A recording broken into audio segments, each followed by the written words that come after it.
the sky. All that existed was the primordial fireball, primordial fireball, primordial Then, fireball. Something happened. In a flash, everything suddenly expanded. This was how it all began. The first moment of existence. What we now call the Big Bang. Big Bang. Big Bang. Big Bang. Big Bang. At the beginning of the 20th century, scientists believed that the universe had always existed. That matter energy was infinite. It had always been around.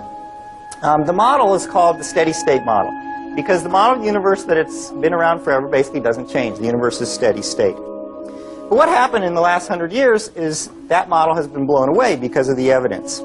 Observations now suggest, as you all know, that the universe began some 12 to 15 billion years ago. The first evidence that the universe had a beginning is the expanding universe. Researchers wanted to believe in a universe that always was and always will be, eternal. But galaxies flying away from each other meant that once, long ago, they were clumped together. It meant something started them moving. The universe had a beginning. Today, it's called the Big Bang Theory. This was first discovered in 1929 by Edwin Hubble, and it's the first evidence that the universe had a beginning. The second evidence the universe had a beginning is the cosmic background radiation. The discovery of the cosmic background radiation was a fatal blow to those who wanted to believe in an eternal universe. The Big Bang proponents had won. Now, the final evidence for the origin of the universe is the relative abundance of light elements. It's very clear now that the universe had an origin, and scientists have become to accept this. In fact, the equations of general relativity that Einstein developed had an origin of the universe. When Einstein developed his equations of general relativity, they showed that there should be an expansion of the universe and an origin, and Einstein didn't like that. He added something called a cosmological constant, which he later realized was not there. When we saw that the universe was expanding, that there really was an origin, he threw out the cosmological constant. He said that that was the biggest mistake of his scientific career, was introducing that, was introducing that, was introducing that, was introducing that, was introducing that. But when this Big Bang model was first proposed in the early part of the 20th century, it was received with great skepticism by the scientific community. Because the scientific community knew that the Big Bang opened up the possibility of having a beginning and a creator and someone who began it.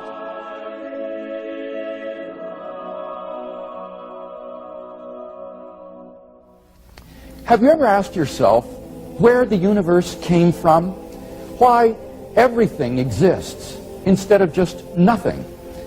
Typically, atheists have said that the universe is just eternal and uncaused. For example, Bertrand Russell, the famous atheist on a radio program, he said the universe is just there and that's all.